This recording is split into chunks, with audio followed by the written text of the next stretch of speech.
All right, guys, so I was asked this a couple of weeks ago and it made sense. It was in relation to close combat, or what happens in a scenario where, you know, your distance is broken, or, you know, your personal space is invaded, right? So you see a lot of shit happen, especially when it's alcohol related. People walk into people's personal space straight up, and especially if there's been an altercation prior to it, it just literally goes from distance to closing distance. Now, how can you stop that, or how can that be stopped before anything kicks off? Because you do see a lot of scenarios where people have been mouthing off this, that, the other, and it literally goes from this and it's on. It's usually grab, pull, you know, punches are thrown, but you know, you don't want it to get to that level, right? So let's say person in question is Louise here. She's drunk, I'm drunk, and we've been abusing each other from a distance, okay? Now, that can be avoided because I could obviously be the bigger man and walk away and just avoid that scenario. Now, let's say the tables have turned. She doesn't want to drop it, and she is basically looking for me to retaliate, okay?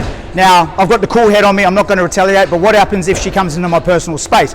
Now, how I can stop that? It's a simple thing, like it's a no-brainer. She's walking towards me, all I've got to do is stick my hand out. Now, if she grabs my hand and pushes it out of the way, the first thing I would do would be to either push away with that hand, keeping her at a distance, or if we're going to go into full street combat mode, would be to push away with a front kick, okay? With a front kick. So, again, hopefully it doesn't get to that point. But first point, she comes into my personal space, I put my hand out. Now, if she stops, I'm able to engage from here, if it came to that. If punches were thrown or she attacked me, right? So she throws a right hand, I'm able to either cover up, okay? I'm able to cover up, but at here, I can't cover up, or I can, and she can grab me and it goes into a grapple, and that's not what we want. We don't want to get into any sort of grapple situation in a close combat scenario, okay? So creating distance is the perfect scenario. So again, arm out, I've got my distance, so I can rip that shot in, or I can just throw that front kick out, push her away,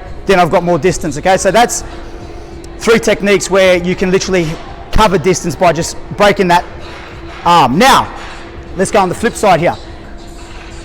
Something's happened, altercations happen, I've got no choice but to retaliate and shut the situation down with either striking. Now, she's got her arm up here pushing me out and I can't get to her, okay? I can't get to her. All I have to do, even if she's grabbing my shirt, is break the guard, bang, bang, bang, right? So it happens quick, and during her training session, we're teaching her explosive power. So all it comes into is she's got the arm out, okay, I can't get to her, she's pushing me, I don't want it, bang, bang, we strike, okay? So it happens in a split second. She's not ready for it, she's probably talking shit as well. From here, I'm like, okay, and what you want to do is create a scenario where they're feeling comfortable or they're on top, okay? So we're here, I'm sorry, look, I don't want any trouble, bang, and we're here. First strike, and then I'm out.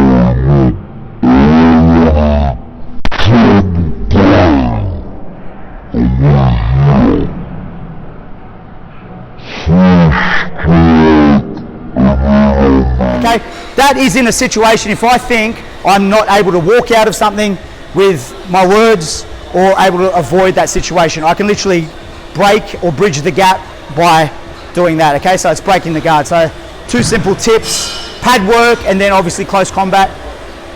Hope you never have to use that shit, but if you have to, then now you know. Peace.